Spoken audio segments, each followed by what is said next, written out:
My husband shamelessly flirted with his coworker until my quiet move changed everything. My name is Melanie, and I'm 34 years old. I live in Denver, Colorado, and until recently, I believed I had the kind of marriage that others envied. 8 years together, 6 years married, a home we built with our own hands and hearts. But there I stood, at my husband's company Christmas party, holding a glass of champagne, watching him laugh and whisper with a woman half his age. Everyone saw it. Everyone whispered. And I just stood there, frozen. But what happened next, nobody expected. Before I begin, let me know where you're watching from today. Drop your city in the comments. And if you believe in love and second chances, hit that like button and subscribe to join this journey with me. Now, let me take you back to where it all began. I met Derek 8 years ago at a small coffee shop in downtown Denver. It was one of those places with mismatched chairs and handwritten menus on chalkboards. I was 26, fresh out of college, starting my first real job in finance.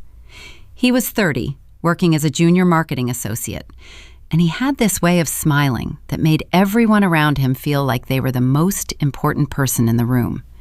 He spilled his coffee on my laptop that day.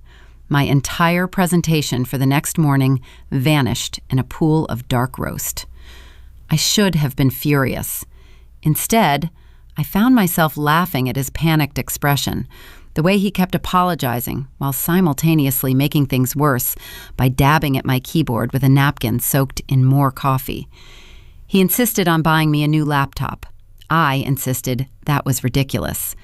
We compromised on dinner. That first date turned into a second, then a third, then countless evenings walking through City Park as the sun dipped behind the mountains. We would cook together in my tiny studio apartment, burning pasta and setting off smoke alarms, laughing until our stomachs hurt. Derek talked about his dreams of climbing the corporate ladder, of making a name for himself. I talked about wanting stability, a family, a home with a garden where I could grow tomatoes like my grandmother did. We got married 6 years ago in a small ceremony at my grandmother's backyard. Grandma Louise, 78 years old, with silver hair and the sharpest mind I have ever known, gave a toast that still brings tears to my eyes. She said that love is not about finding someone perfect. It is about finding someone who makes your imperfections feel like treasures. Derek cried during our vows. I remember thinking I was the luckiest woman alive. We bought our house 3 years later, a 2-story colonial in the suburbs with a wraparound porch and a yard big enough for the garden I always dreamed of. We painted every room ourselves. Derek fell off the ladder twice while painting the bedroom ceiling.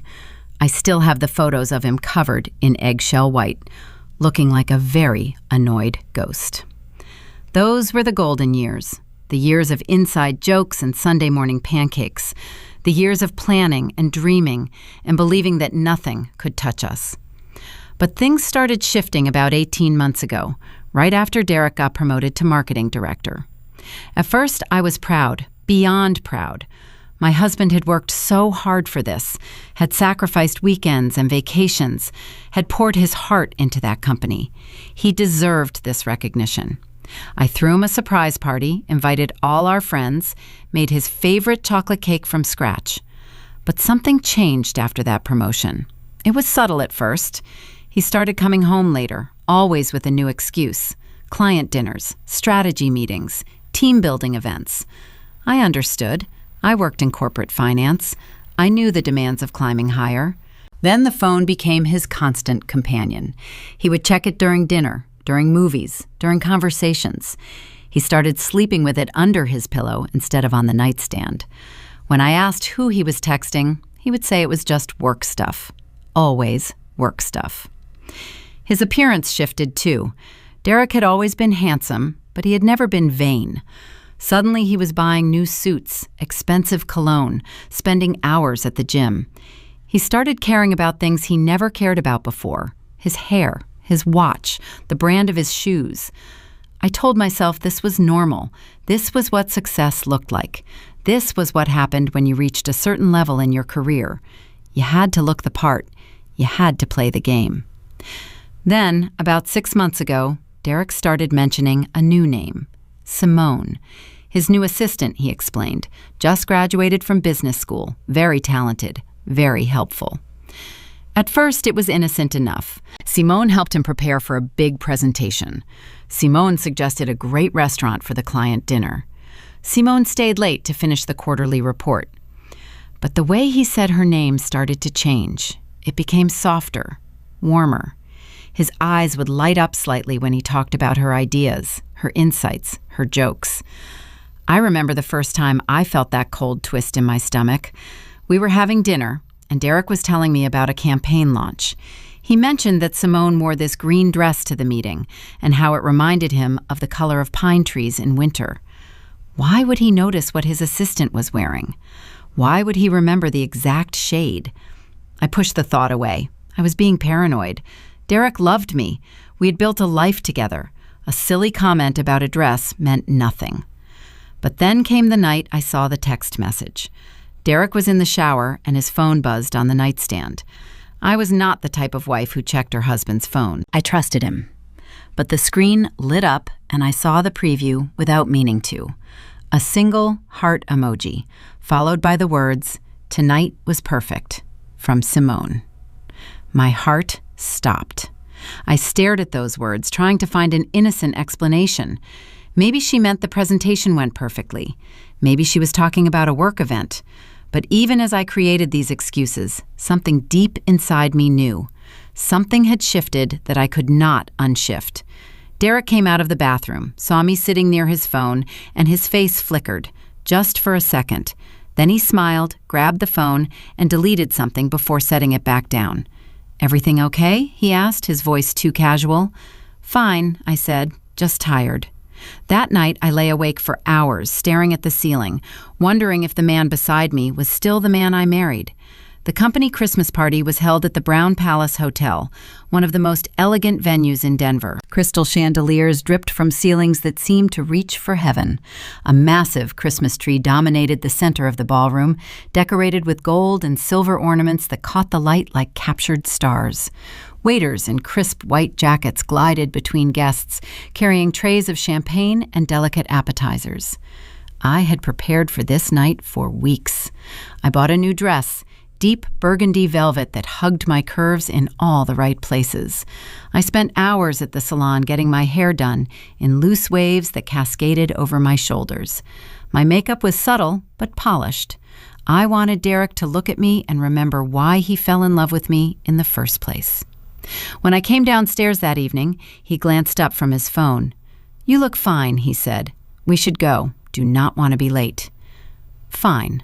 Not beautiful. Not stunning. Fine. I swallowed the hurt and followed him to the car. On the drive to the hotel, Derek checked his phone at every red light. Each time, a small smile would cross his face before he typed a quick reply. I watched the city lights blur past my window and said nothing. We arrived at the Brown Palace, and for a moment, I forgot my worries. The ballroom was breathtaking. Derek took my hand and we walked in together, the picture of a happy couple. His colleagues greeted us warmly. I recognized most of them from previous events, and we exchanged pleasantries about the holidays, the weather, the beautiful decorations. For about 15 minutes, everything felt normal. Then, she walked in. Simone was younger than I expected.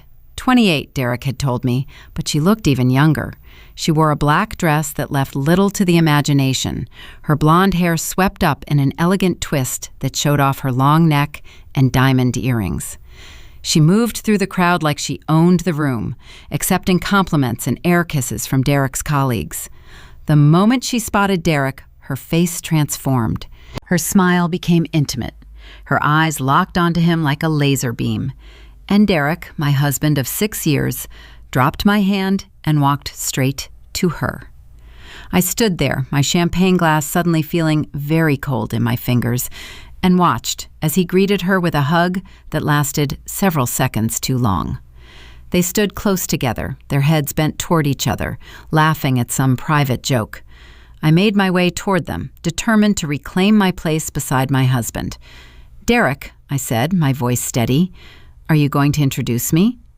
He startled slightly, as if he had forgotten I existed. "Oh, of course. Melanie, this is Simone, my assistant. Simone, my wife Melanie." Simone turned to me with a smile that did not reach her eyes. Her handshake was limp, dismissive. "So nice to finally meet you," she said. "Derek talks about you sometimes." Sometimes. Before I could respond, she turned back to Derek and launched into a story about something that happened at the office. He leaned in to listen, his body angling away from me, creating a wall I could not penetrate.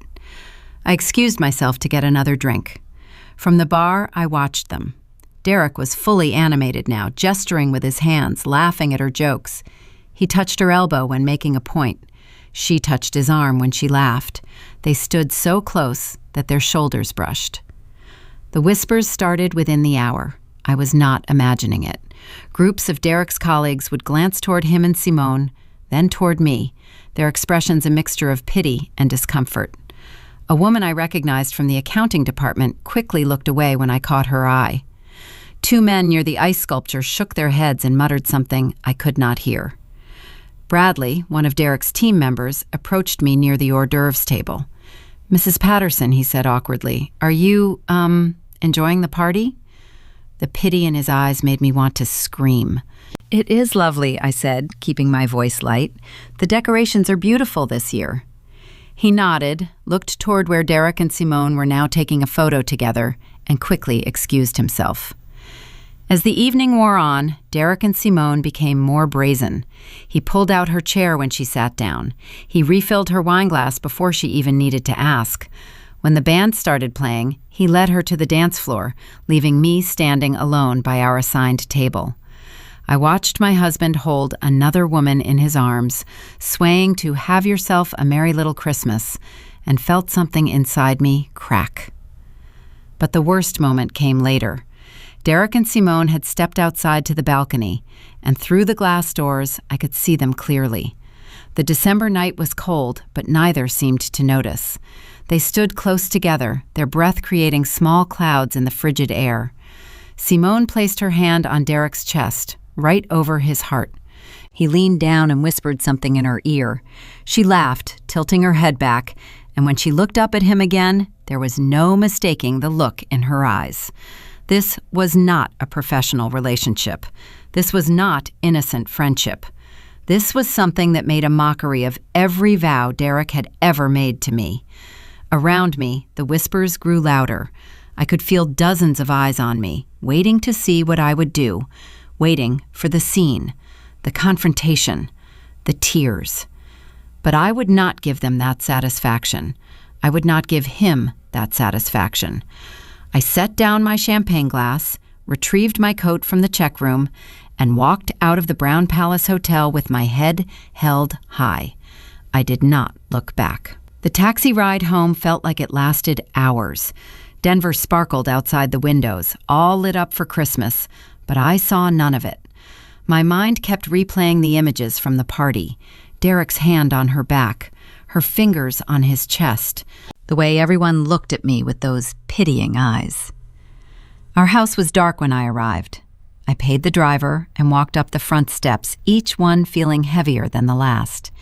Inside, the Christmas tree we had decorated together 2 weeks ago blinked cheerfully in the corner of the living room. The stockings hung over the fireplace, Derek's name embroidered on one, mine on the other. I did not turn on the lights. I sat on the couch in the darkness, still wearing my burgundy dress and heels, and let the silence swallow me. Our wedding photo hung on the wall across from me. I could barely make it out in the dim glow of the Christmas lights, but I knew every detail of that image. Derek's beaming smile, my white dress, the way he looked at me like I was his entire world. When did that look disappear? When did I become invisible to him? The tears came then, hot and silent, streaming down my face and dripping onto the velvet of my dress. I cried for the marriage I thought I had, for the future we had planned, for the woman I was before tonight, the one who still believed in happily ever after. At some point, I picked up my phone and called the one person who would understand. Grandma Louise answered on the third ring, her voice alert despite the late hour. At 78, she still slept lightly, a habit from years of raising 5 children on her own after my grandfather passed. "Melanie, what is wrong?" I told her everything. The months of suspicion, the text message, the party, Derek dancing with Simone while I stood alone, the whispers, the humiliation. She listened without interrupting, the way she always did. When I finished, silence stretched across the line. "Do you remember what I told you at your wedding?" she finally asked. I sniffled. "That love is not about finding someone perfect." "Yes, but I also told you something else. I told you that a woman's worth is never, ever determined by how a man treats her. Your worth, Melanie, comes from how you treat yourself when he forgets yours." "What am I supposed to do, Grandma? Make a scene? Scream at him? Throw his things on the lawn?" "No." Her voice was gentle but firm. "That is what he might expect. That is what gives him power. You need to think, not react. You need to plan, not explode." "I do not know how to plan anything right now. I can barely breathe."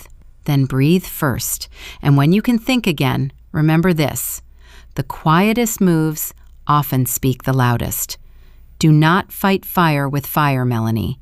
Be the water that puts it out completely." We talked for another hour. She told me stories about her own marriage, about challenges she and my grandfather faced, about the wisdom that comes with age. By the time we hung up, the tears had stopped, and something else had taken their place.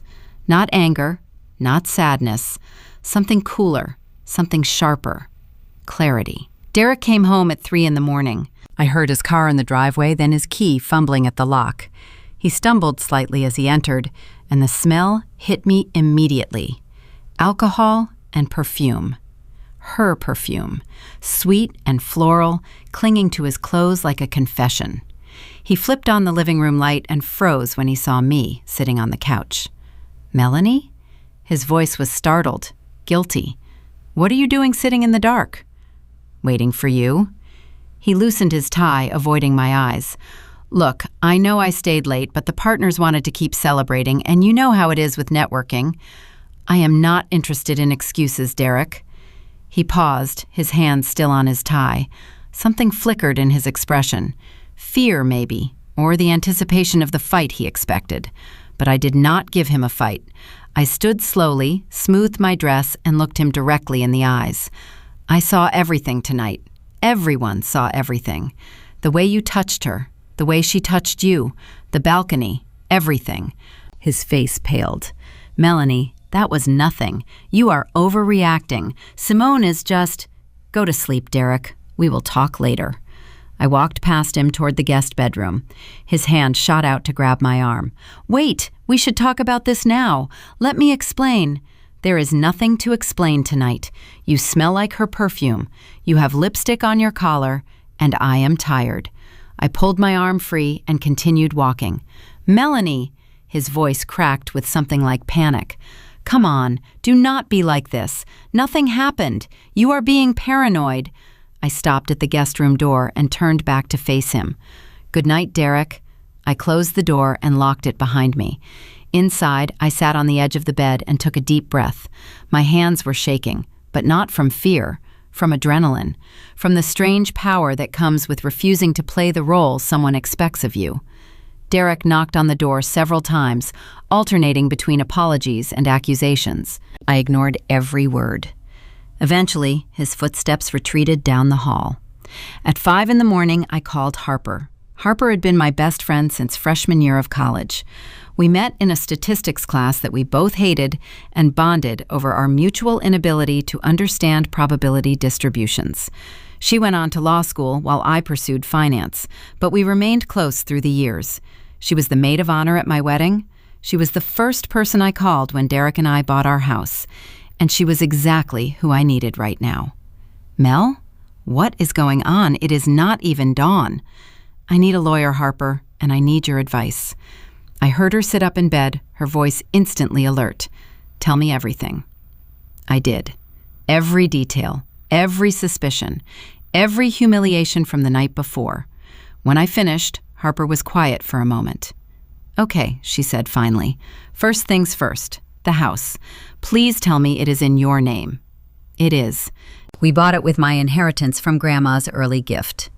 Derek contributed to some of the renovations, but the deed is in my name.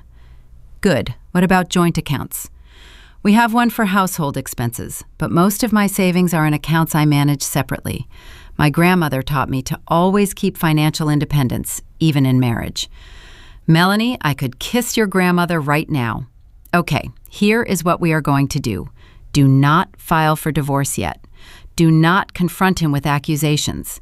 We need evidence, documentation, a paper trail. Can you get access to his credit card statements, phone records? I think so. We filed jointly for taxes, so I have access to most of our financial records. Perfect. I want you to make copies of everything. Bank statements, investment accounts, property records. And Mel, do not let him know you are doing this. Let him think you are upset but willing to work things out. Give him enough rope to hang himself. What about Simone? Leave her to me. I have a friend who does private investigation. Very discreet, very thorough. If there is anything in her background worth knowing, we will find it. We talked for another hour, mapping out strategy. By the time we hung up, the sun was rising over Denver, casting long shadows across the guest room floor. I had not slept. I was exhausted. But I also felt something I had not felt in months. Control. The weeks following the party were a strange kind of purgatory. On the surface, nothing seemed to change. I continued going to work, managing accounts, attending meetings. I came home and cooked dinner. I cleaned the house. I watered my plants. To anyone watching, I was simply a woman going through the motions of her life. But underneath, everything was different. I stopped trying to please Derek. I stopped waiting up for him when he came home late. I stopped asking about his day, about Simone, about anything. I was polite, pleasant, and completely detached. It unsettled him. "Are you okay?" he asked one evening, watching me read on the couch. "You seem different." "I am fine." I did not look up from my book, just busy with work. "We should talk about the party. Clear the air." "There is nothing to clear, Derek. You said nothing happened, so nothing happened." He stared at me, trying to read my expression, but I had learned to keep my face neutral. After a moment, he shrugged and went back to his phone. Meanwhile, I was building my case. The credit card statements were illuminating. Dinners at expensive restaurants on nights he told me he was working late. A jewelry purchase that never appeared under our tree. Hotel charges in downtown Denver when he was supposedly traveling to meetings in Boulder. The private investigator Harper hired was even more revealing. His name was Marcus, a former police detective with a talent for blending into backgrounds. Within 2 weeks, he delivered a folder of photographs that made my stomach turn.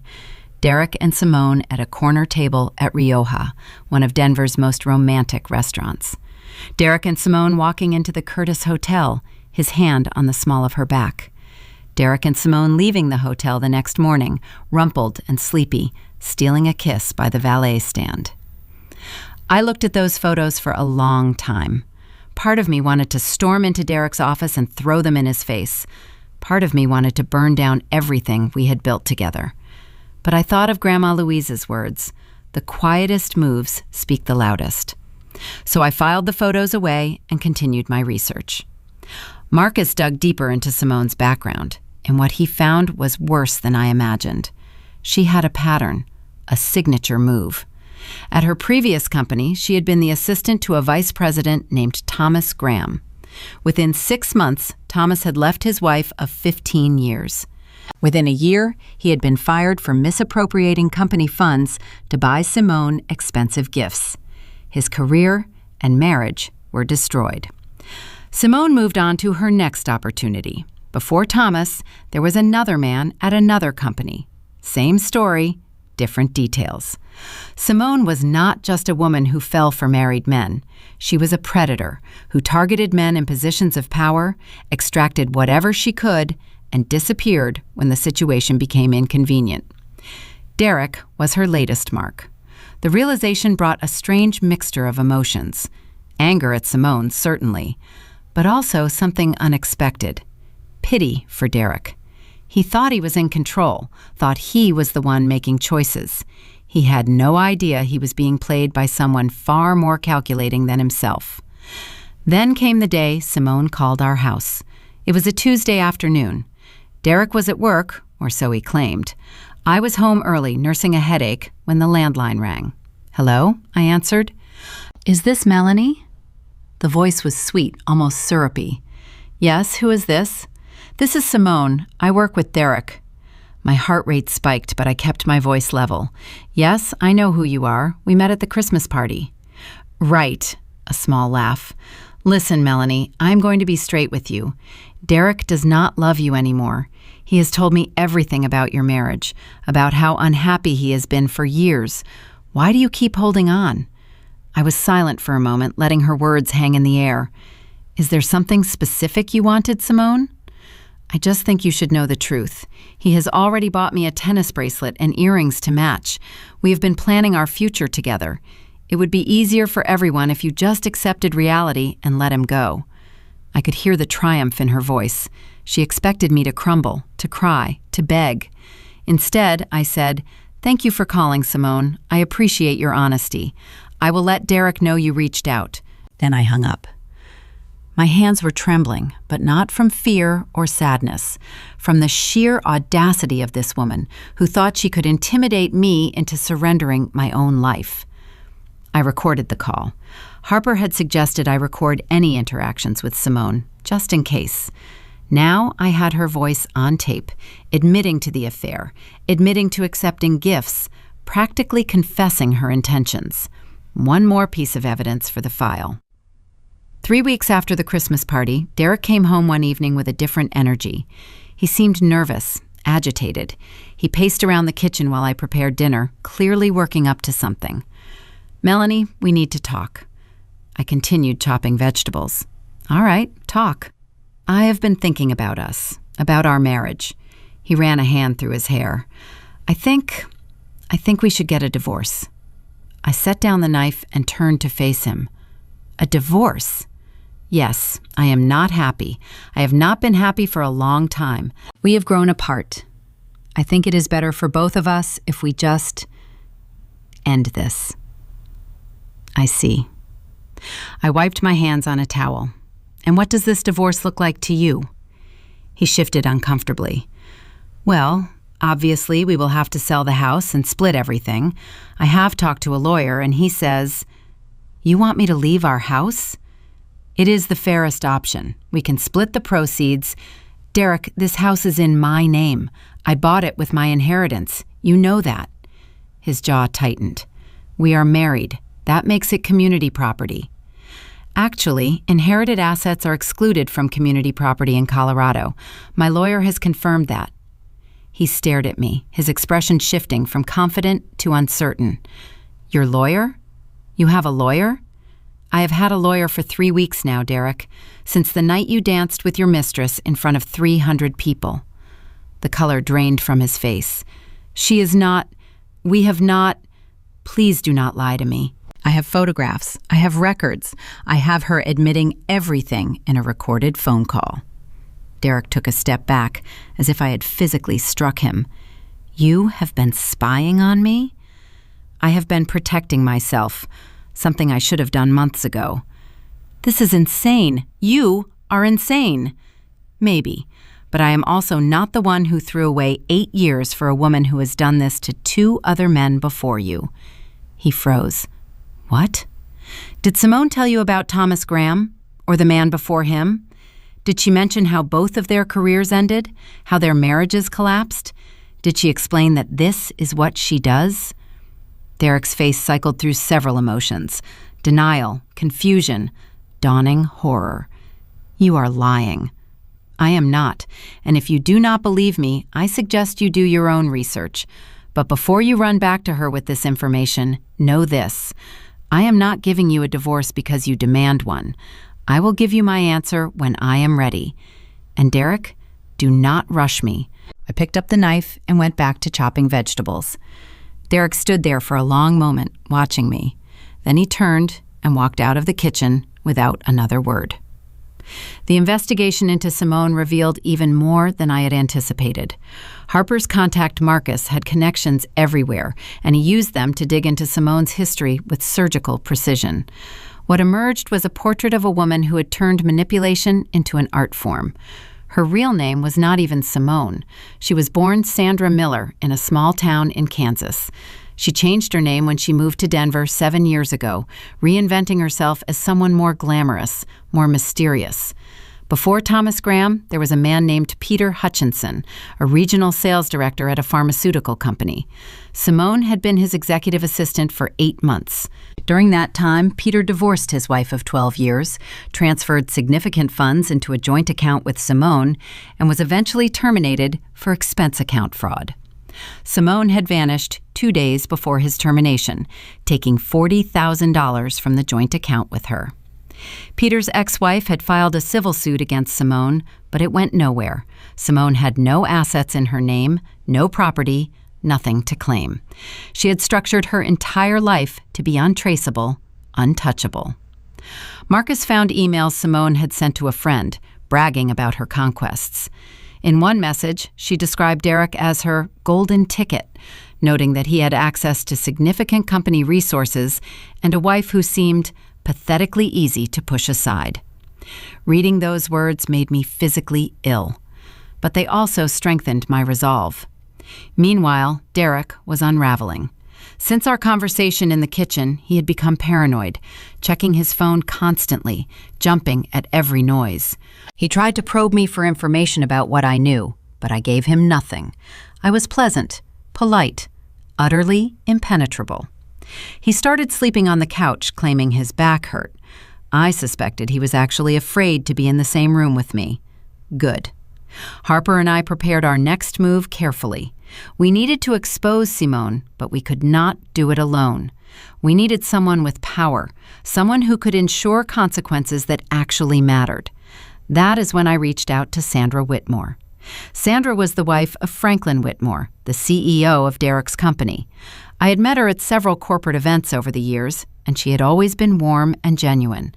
Unlike some executive spouses who viewed everyone else as competition, Sandra treated people with kindness and curiosity. She remembered names. She asked about families. She sent handwritten notes after dinner parties. I called her office and requested a meeting. Her assistant seemed surprised, but checked with Sandra and called back within the hour. Sandra would meet me for lunch at a restaurant near Cherry Creek. When I arrived, Sandra was already seated, her silver hair perfectly coiffed, her blue eyes sharp with intelligence. She stood to embrace me, then studied my face with concern. "Melanie, you look tired. What is happening?" I told her everything, not as an accusation against Derek's company or a demand for action, simply as a woman sharing her story with someone she respected. Sandra listened without interrupting. When I finished, she was silent for a long moment. "I knew something was wrong," she finally said. "Franklin mentioned that Derek seemed distracted lately, and at the Christmas party," she shook her head, "the way he behaved with that girl, everyone noticed. Franklin was furious." "I am not asking you to intervene, Sandra. I just wanted someone to know the truth. Whatever happens between Derek and me, I did not want his version of events to be the only story." Sandra reached across the table and took my hand. "Melanie, you are handling this with more grace than most people could muster. But I want you to know something. Franklin has very strong feelings about workplace ethics, about married employees having affairs with subordinates. He has seen too many companies destroyed by that kind of thing." She paused, choosing her next words carefully. "Franklin is hosting a New Year's Eve party at our home.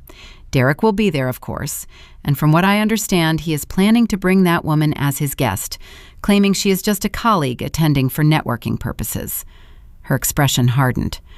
"I think perhaps the timing might be right for certain truths to come to light." We talked for another hour, not about strategy or evidence, but about life, about marriage, about what it means to be a woman navigating a world that often underestimates us. By the time we parted ways, I felt something I had not felt in weeks: hope.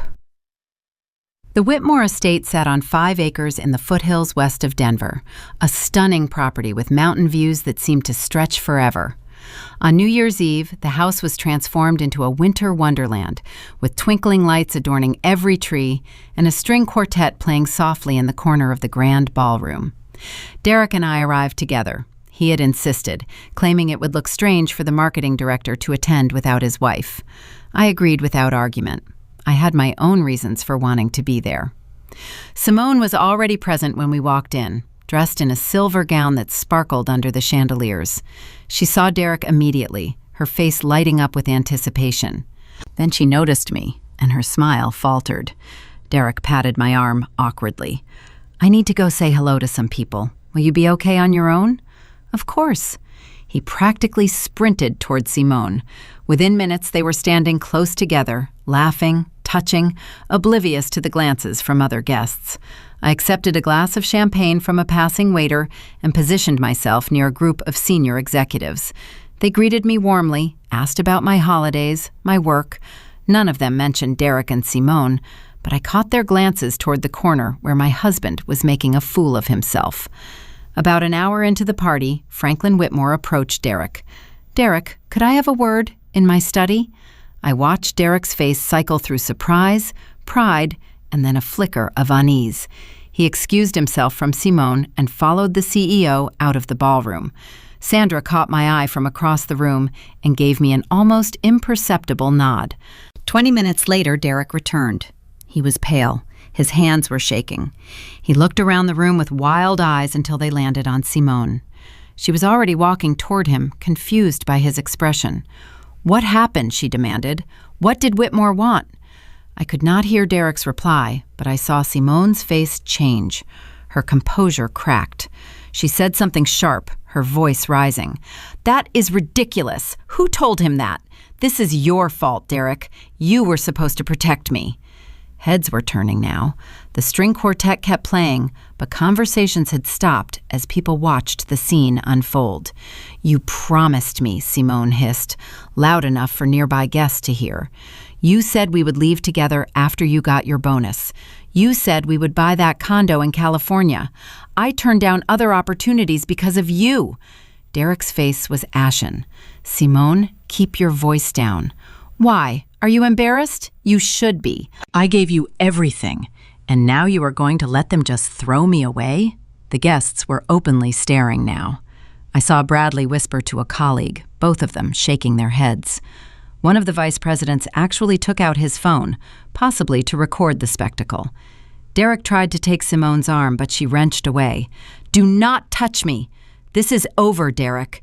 You and your pathetic career and your boring wife can all go to hell." She stormed out of the ballroom, her silver dress trailing behind her like a broken comet. Derek stood frozen in the middle of the room, hundreds of eyes fixed on him. I set down my champagne glass and walked toward him. "Melanie," he whispered when he saw me approach, "I can explain." "No, you cannot." I reached into my purse and pulled out an envelope. "These are divorce papers. My lawyer prepared them weeks ago. They are fair. I am keeping my house and my assets, which are legally mine. You are keeping your debt and your mistakes, which are entirely yours." I pressed the envelope into his hands. "I am not doing this out of revenge, Derek. I am doing this because I deserve better than standing in the shadow of your choices. And honestly, you deserve better too. You deserve the chance to wake up and realize what you threw away." Derek stared at the envelope, then at me. His mouth opened and closed, but no words came out. "Goodbye, Derek." I turned and walked toward the exit. Behind me, I heard murmurs rising, but I did not look back. Bradley caught up with me at the door. "Mrs. Patterson." "Melanie, I just wanted to say," he struggled to find words, "you handled that incredibly. I am sorry for what you have been through." I smiled, the first genuine smile I had felt in months. "Thank you, Bradley. Have a happy New Year." Sandra Whitmore was waiting for me on the front steps. "I called you a car," she said. "Are you all right?" "I am better than I have been in a long time." She hugged me tightly. "You are a remarkable woman, Melanie. Do not let anyone make you forget that." The car arrived and I climbed in. As we drove down the long driveway, fireworks began exploding over the mountains, welcoming the new year with bursts of color and light. I watched them through the window and felt something shift inside me. Not happiness exactly, not yet, but freedom. The divorce was finalized 3 months later. Derek did not contest the terms. He was too busy dealing with the fallout from the New Year's Eve incident. Word spread quickly through Denver's corporate circles, and his reputation suffered accordingly. Franklin Whitmore did not fire him immediately, but the damage was done. Derek was passed over for a major promotion, assigned to less prestigious accounts, slowly pushed to the margins of the company he had devoted his career to. Simone disappeared, literally. Within a week of the party, she had cleared out her apartment and left no forwarding address. Marcus tracked her to Phoenix for a while, then lost the trail. I suspect she found another target, another mark, another man willing to destroy his life for her attention. Some days I wonder if I should feel guilty about what happened to Derek. He was my husband, after all. We had built something together, even if he was the one who tore it down. But then I remember standing alone at that Christmas party, champagne in my hand, watching everyone whisper as my husband danced with another woman. I remember the humiliation, the helplessness, the way he looked at her like I did not exist. No, I do not feel guilty. The first months alone were hard. I kept reaching for the phone to call Derek, to share something funny that happened at work, or ask what he wanted for dinner. Habits built over 8 years do not disappear overnight. I cried more than I expected, not for Derek, but for the version of myself that had loved him so completely, for the future we had planned that would never exist. But slowly, carefully, I began to rebuild. I spent more time with Grandma Louise. Every Sunday, I would drive to her little house in Lakewood, and we would bake together. Apple pies, chocolate chip cookies, banana bread. She taught me recipes that had been in our family for generations, passing down wisdom with every measured cup of flour. Healing is not about forgetting, she told me one afternoon as we kneaded dough side by side. It is about making room for new things while honoring what came before. Harper became my social coordinator, dragging me to yoga classes and wine tastings and volunteer events. I protested at first, but she was relentless. You spent 8 years building your life around someone else, she said. Now it is time to figure out what Melanie wants. What did Melanie want? I was not sure at first. I had been so focused on being a good wife, a good partner, a good support system, that I had lost track of my own dreams somewhere along the way. So I started experimenting. I took a cooking class and discovered I had a talent for Thai cuisine. I joined a book club and found myself looking forward to monthly discussions about literature and life.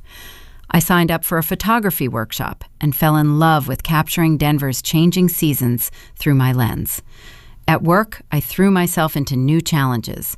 My boss noticed my increased focus and offered me a promotion to senior financial analyst. The raise was significant, but more importantly, I felt valued in a way I had not experienced in years. 6 months after the divorce, I took a trip alone to the Grand Canyon. I had always wanted to see it, but Derek had dismissed the idea whenever I brought it up. Too touristy, too crowded, too boring. I drove there myself, 8 hours across the desert. And when I finally stood at the south rim and looked out at that impossible vastness, I cried. Not from sadness, from awe, from the realization that the world was so much bigger than the small box I had been living in. I stayed for 3 days, hiking trails and watching sunrises and talking to strangers from all over the globe. An elderly couple from Japan shared their thermos of green tea with me. A college student from Brazil helped me take photos. A retired teacher from Maine told me her own story of divorce and reinvention. We are all broken in different ways, she said, as we watched the sunset paint the canyon in shades of orange and purple. But broken things can become mosaics. Sometimes they are more beautiful than they were before. 1 year after the divorce, I sat on my front porch on a warm spring evening, watching the sun set behind the mountains. The garden I had planted was beginning to bloom. Tomatoes, peppers, herbs, flowers, life pushing through soil, reaching for light. I thought about Derek sometimes. I heard through mutual friends that he had left the company, moved to a smaller firm in Colorado Springs. I hoped he was doing well, not because I forgave what he did, but because carrying anger is exhausting, and I had other things to spend my energy on. I thought about Simone, too, wherever she was. I wondered if she would ever find what she was really looking for, or if she would spend her whole life taking from others to fill an emptiness that could never be satisfied. But mostly, I thought about the future, my future. I was 35 years old, single, and in charge of my own life for the first time in almost a decade. The prospect was terrifying and exhilarating in equal measure. I did not know what came next. I did not have a 5-year plan or a checklist of goals to accomplish, but I knew something that mattered more than any of that. I knew my own worth, and no one would ever make me forget it again. If you are watching this and you have been through something similar, I want you to know that you are not alone. The quietest moves sometimes speak the loudest. You do not have to scream or fight or tear everything down. Sometimes you just have to hold your head high and walk away with your dignity intact. Have you ever had to make a quiet move that changed everything? I would love to hear your story. Please share it in the comments below. And if this story touched you, if it made you feel less alone in your own journey, please hit that like button. Subscribe so we can continue sharing these stories together. And share this with someone who might need to hear it today. Thank you so much for being here with me. Thank you for listening. Thank you for understanding. I wish you peace. I wish you strength. And most of all, I wish you the courage to know your own worth, no matter what anyone else tries to tell you. Until next time, take care of yourselves.